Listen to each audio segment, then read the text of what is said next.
Baiklah pemirsa PAL TV, saat ini kita sudah terhubung dengan pengamat politik dari Universitas Sriwijaya, Bung Haikal Al-Fafah, untuk menanyakan hasil DCT yang telah dilakukan oleh KPU. Assalamualaikum Bung Haikal, apa kabarnya Bung? Waalaikumsalam warahmatullahi wabarakatuh. Alhamdulillah baik, Mbak. Baik Bung, sejauh ini bagaimana dari pengamatan Bung terkait hasil DCT yang dilakukan oleh KPU di Sumsel, Bung?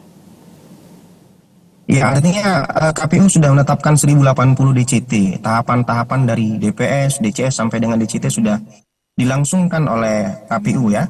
Kemudian KPU juga memberikan ruang gugatan pada tanggal 6 sampai 8 November itu bagi seluruh peserta pemilu yang ingin melakukan gugatan.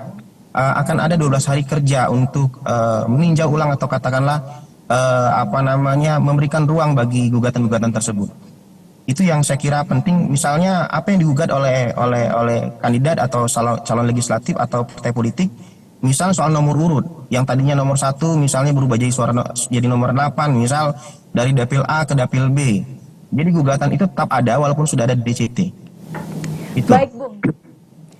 Berita tadi sudah ada ditampilkan. Sebelumnya Bung menyebutkan jika perebutan kursi di DPR RI untuk wakili Sumsel akan berlangsung ketat.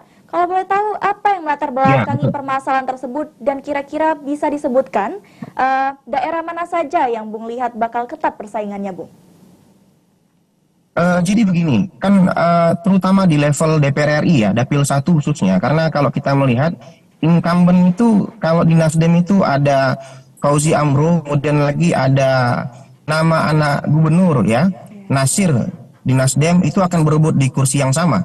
Kemudian di Gerindra itu ada ketua Sumsel Gerindra yaitu Cici yang hari ini menjadi wakil ketua DPRD provinsi, juga ada Demokrat, misal ada Pak Isa. Kemudian lagi di PKS itu ada nama Ustadz Iqbal Romzi yang awalnya dari dapil 2, kemudian bergeser ke dapil 1. Di PDIP itu ada nama Yulian Gunhar yang awalnya DPR RI dari dapil 2 karena menjadi ketua PDIP di Kota Palembang, yang maju di dapil 1 juga berlawanan dengan Rizka Aprilia. Kemudian juga di PKB semakin seru juga karena ada nama Rana Putra Sohe yang notabene adalah wali kota Lubuk Linggau. Ada Herondo Sujaji itu bendahara PWNU. Kemudian Golkar sendiri juga akan dimasuki dengan nama Bu Arnita yang hari ini jadi ketua DPR. Artinya ada pertarungan elit di level DPR RI pada Sumsel 1 khususnya. Karena banyak anak gubernur, ada ketua DPRD, dan banyak tokoh-tokoh yang akan bertarung di level DPR RI khususnya di Sumatera Selatan wilayah 1. Baik Bung, setelah tadi disebutkan, kira-kira strategi apa yang mungkin bisa dilakukan oleh para caleg agar dapat meraih kursinya di era saat ini, Bung? Saya kira begini, bahwa yang pertama itu kan populasi pemilih itu mayoritas hari ini 52%, kalau di nasional itu adalah suara milenial. Cuman yang perlu dijelaskan, milenial ini kalau kita lihat 80% mereka aktif ya, aktif di media sosial, tetapi juga sekaligus alergi terhadap politik. Jadi kalau ditanya survei mengatakan apakah mereka alergi, mereka menganggap politik itu jahat, politik itu kejam, politik itu dekat dengan hal-hal yang korupsi begitu. Tetapi mereka juga akan memilih pada 2024 hari ini.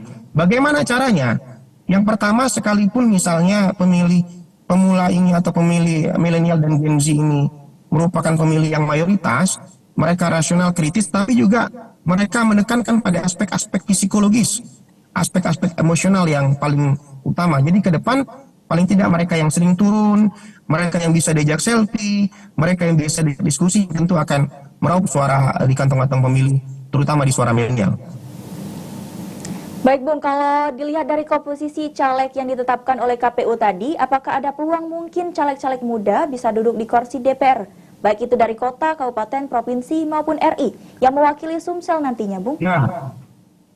Ya, tentu. Kalau kita lihat misalnya kalau kita di elit ya, itu kalau di DPRD provinsi dapil Okio itu ada istrinya Muhendi, anaknya Pak Ishak Meki yang dulu pernah jadi wagub. Kemudian lagi ada Luri Alek Nurdin yang maju di dapil Morenim para Bomoli Pali. Kemudian juga di bukan milenial ya, kalau di yang baru juga di Mubah ada Lucianti, mantan istri daripada Bupati Musi Banyuasin. Nah, itu yang akan bertarung. Wajah muda juga di Ngalang ini ada namanya Nasir, itu anak dari gubernur sekarang. Kemudian juga ada Opi, kalau tidak salah maju di DPR RI Dapil 1 Dapil 2 di DPR RI dari Gerindra. Dan kemudian Zaitun kalau tidak salah anak Mawardi juga akan maju di Dapil 1 kalau tidak salah di provinsi. Artinya banyak juga anak-anak muda yang notabene juga bagian daripada elit parpol hari ini. Saya kira itu. Baik, cukup banyak ternyata ya, Bung. Kalau boleh tahu seberapa besar peluang caleg-caleg baru untuk dapat bisa duduk di kursi DPR? Karena kalau dilihat masih banyak incumbent yang ikut bersaing. Saya kira begini, karena kalau kita mengenal istilah namanya dapil setan, apa dapil neraka ya,